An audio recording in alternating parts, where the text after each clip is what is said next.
فرماتے ہیں کہ میں نے نبی کریم سے زیادہ حسین کسی کو نہیں دیکھا۔ ایسا محسوس ہوتا تھا کہ گویا سورج آپ کی پیشانی میں چمک رہا ہے۔ آگے فرماتے ہیں اور میں نے آپ سے زیادہ کسی کو تیز رفتار نہیں دیکھا۔ ایسا محسوس ہوتا تھا کہ گویا زمین آپ کے لیے لپیٹ دی گئی ہے۔ ہم اپنے آپ کو بڑی مشقت میں ڈال کر آپ کے ساتھ چل پاتے، لیکن آپ پر مشقت کا کوئی اثر نظر نہیں آتا تھا۔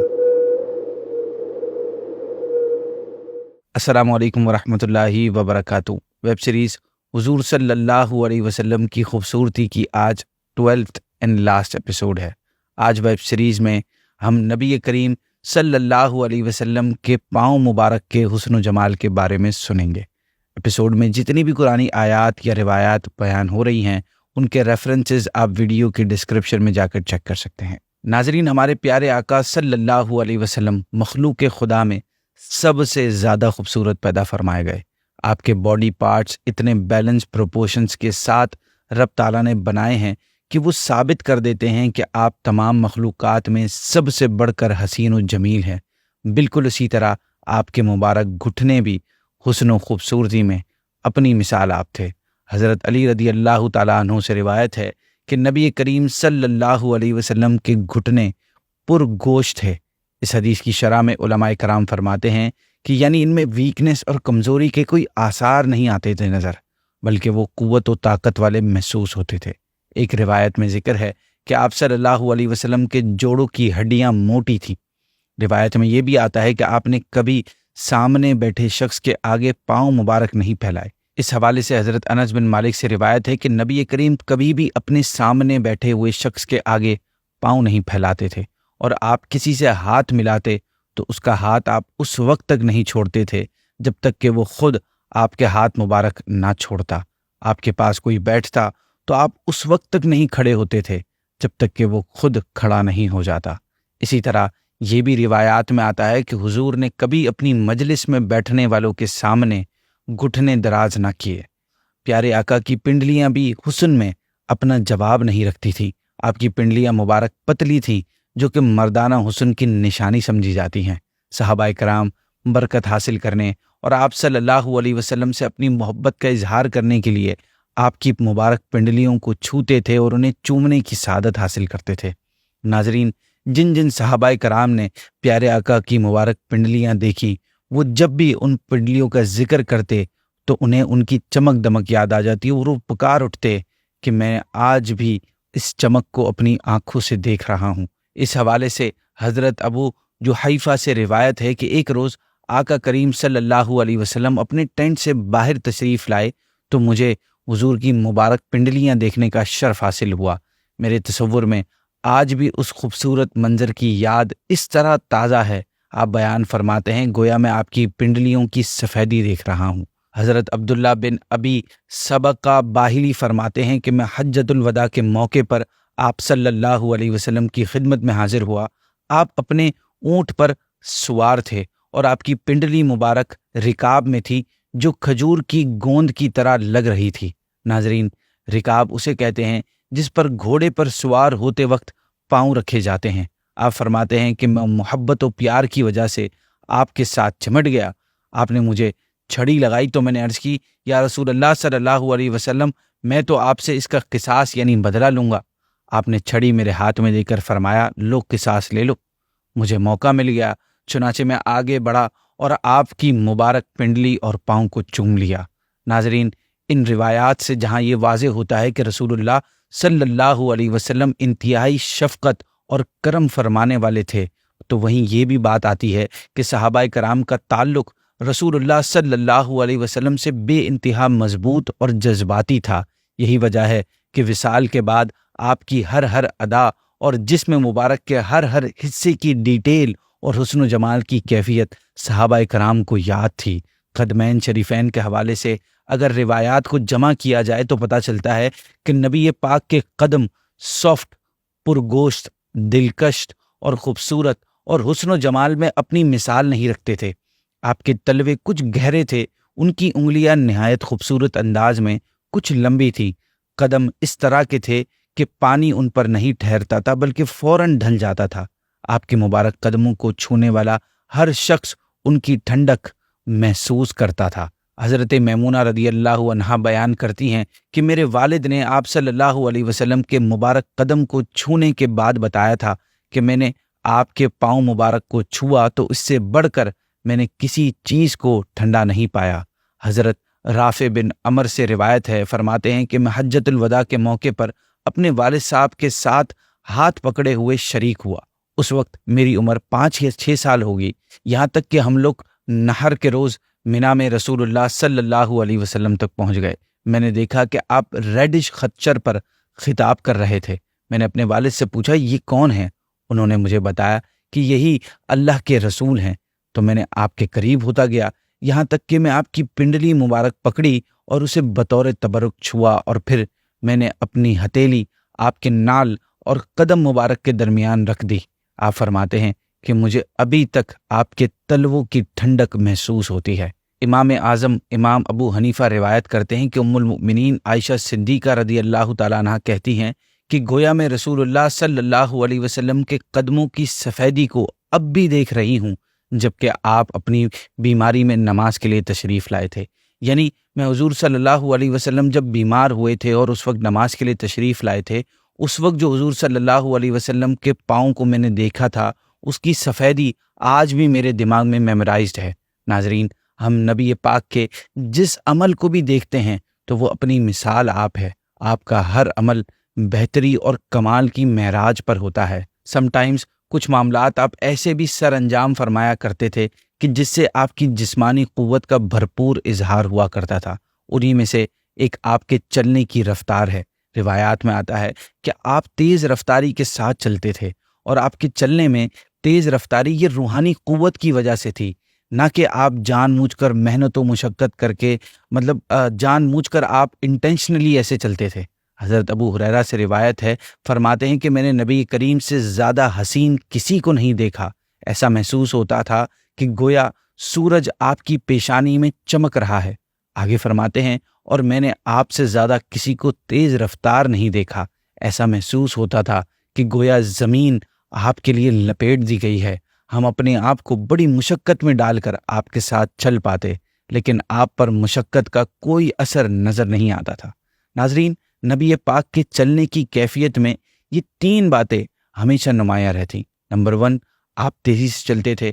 نمبر 2، آپ آگے کی طرف جھک کر چلتے تھے۔ اور نمبر 3، قدم اٹھا کر چلتے تھے۔ یہ تینوں باتیں عاجزی اور انکساری کی نشاندہی کرتی ہیں۔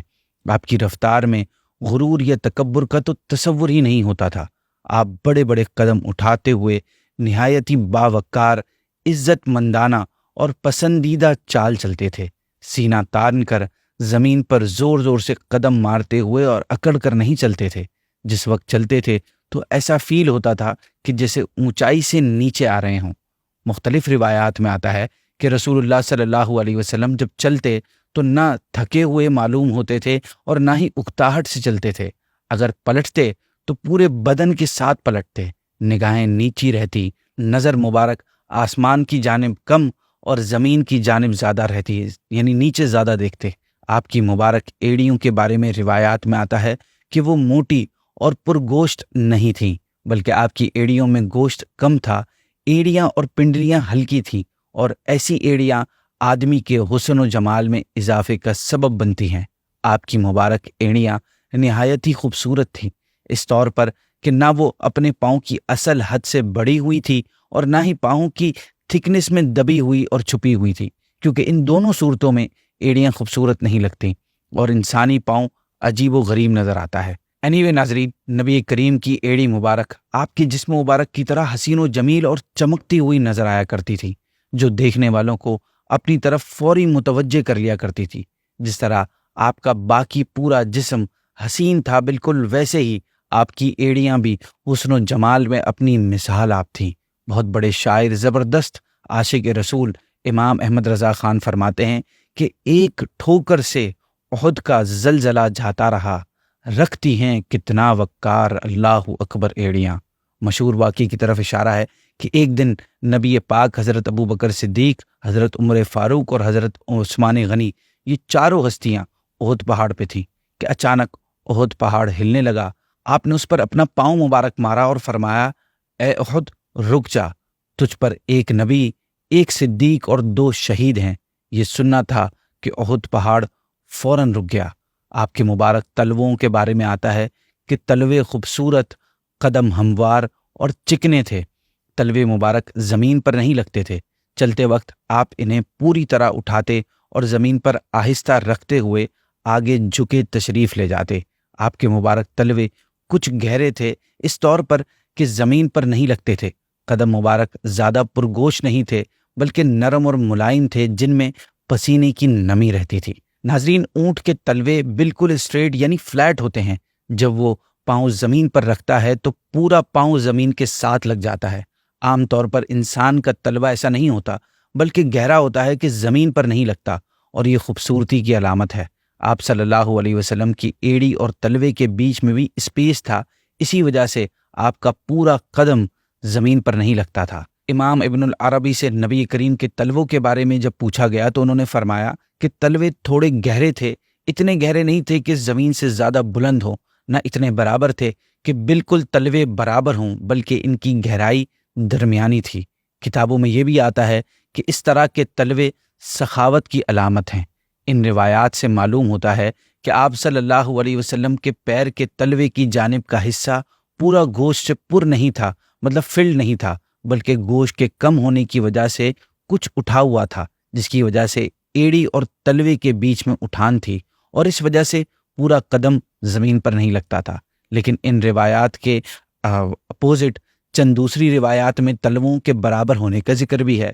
چنانچہ حضرت ابو ہریرہ فرماتے ہیں کہ آپ صلی اللہ علیہ وسلم زمین پر اپنے دونوں پاؤں مبارک جما کر چلتے تھے، کوئی حصہ ایسا نہیں تھا جو زمین پر نہیں لگتا تھا۔ اسی طرح اور بھی روایات ہیں جن سے یہ پتہ چلتا ہے کہ قدم مبارک کا کوئی حصہ ایسا نہیں تھا جو زمین پر نہیں لگتا تھا۔ ان ڈیفرنٹ روایات کو علماء کرام نے جس طرح ریکنسائل کیا ہے، اس کی سمری یہ ہے کہ چونکہ آپ کے تلووں کی گہرائی کم تھی، اس لیے جب آپ آہستہ آہستہ قدم اٹھاتے تو پاؤں کے تلوے زمین پر نہ لگتے، لیکن جب آپ زور سے قدم اٹھاتے اور کچھ سختی سے پاؤں زمین پر رکھتے تو تلوے بھی پاؤں کے نشانات میں شامل ہو جاتے تھے۔ ایک دوسرا جواب اس ڈفرنس کو دور کرنے کے لیے یہ دیا گیا ہے کہ ابتدائی عمر میں آپ کے تلوے گہرے تھے اور آخری عمر میں بڑھاپے کی وجہ سے بدن مبارک میں کچھ بھاری پن آ گیا تھا، جس کی وجہ سے پاؤں کے تلوے برابر ہو گئے تھے اور ان کی گہرائی ختم ہو گئی تھی۔ ناظرین، یہاں پہ ایک اور بات آپ کو بتاتا ہوں کہ کسی شخص کے تلووں میں گہرائی کا ہونا اس کی چستی یعنی فاسٹ ہونے کی نشانی ہوتا ہے، کیونکہ ایسے افراد کے لیے دوڑنا یا تیز چلنا آسان ہوتا ہے جن کے تلووں میں گہرائی ہوتی ہے، کمپیریٹیولی ان لوگوں کے جن کے قدموں میں گہرائی نہ ہو۔ اس لیے دنیا کی تمام فورسز میں ریکروٹمنٹ کے وقت کیڈٹس اور امیدواروں کے تلووں کو لازماً دیکھا اور جانچا جاتا ہے۔ اگر ان کے تلوے بالکل سیدھے ہوں تو تمام تر ایبلٹیز کے باوجود بھی ان کو ریکروٹ نہیں کیا جاتا، بلکہ ایسے شخص کو مس فٹ قرار دے دیا جاتا ہے۔ ہمارے پیارے آقا صلی اللہ علیہ وسلم کے جسم مبارک کے ہر عضو باڈی پارٹ کی طرح آپ کے پاؤں مبارک بھی حسین و جمیل اور عظیم تھے۔ امام احمد رضا خان فرماتے ہیں کہ کھائی قرآن خاک گزر کی قسم، اس کفے پاک کی حرمت پہ لاکھوں سلام۔ خاک گزر یعنی راستہ، کفے پاک کا مطلب ہے پاؤں کا تلوا، اور حرمت کا مطلب یعنی عزت۔ آپ فرماتے ہیں جن جن راستوں سے نبی پاک صلی اللہ علیہ وسلم کا گزر ہوا، اللہ پاک نے لا اقسم بہذا البلد وانت حل بہذا البلد، مجھے اس شہر کی قسم جبکہ تم اس شہر میں تشریف فرما ہو، یہ فرما کر ان راہوں کی قسمیں یاد فرمائیں۔ پھر جن گلیوں میں حضور کے قدم لگنے سے گلیاں اتنی عظمت والی ہوئیں، ان تلووں کی عزت و عظمت پر کیوں نہ لاکھوں سلاموں کا نذرانہ محبت پیش کیا جائے۔ ایک اور شاعر نے کیا خوب لکھا ہے کہ کعبہ دین و دل یعنی نقش قدم، جن کی عظمت نہیں عرش اعظم سے کم، ہر بلندی کا سر ہو گیا جس پر خم، کھائی قرآن خاک گزر کی قسم، اس کفے پاک کی حرمت پہ لاکھوں سلام۔ اسی کے ساتھ ناظرین آج کے ایپیسوڈ کو اینڈ کرتے ہیں۔ یہ ہماری ویب سیریز حضور صلی اللہ علیہ وسلم کی خوبصورتی کی آج لاسٹ ایپیسوڈ تھی۔ اللہ پاک سے ہم دعا کرتے ہیں کہ اللہ پاک ہمیں حضور صلی اللہ علیہ وسلم کا حقیقی عشق رسول عطا فرمائے اور ہمیں بار بار میٹھے مدینے مکہ پاک کی حاضری نصیب فرمائے۔ آپ لوگوں کا بہت شکریہ، آپ لوگوں نے ہمیں فیڈ بیک دیے، کمنٹس کے ذریعے اپنی رائے دی۔ آپ لوگ ہمارے ساتھ اسی طرح جڑے رہیے. ہمارے یوٹیوب چینل کو بھی سبسکرائب کر لیجئے. اس ویڈیوز کو لوگوں کے ساتھ شیئر کیجئے. جتنا آپ شیئر کریں گے کوئی اور دیکھے گا اتنا زیادہ آپ کو بھی ثواب ملے گا. انشاءاللہ ایک نئی ویب سیریز کے ساتھ آپ سے کسی اور موضوع پر پھر گفتگو ہوگی. اپنا بہت خیال رکھیے گا. السلام علیکم ورحمۃ اللہ وبرکاتہ.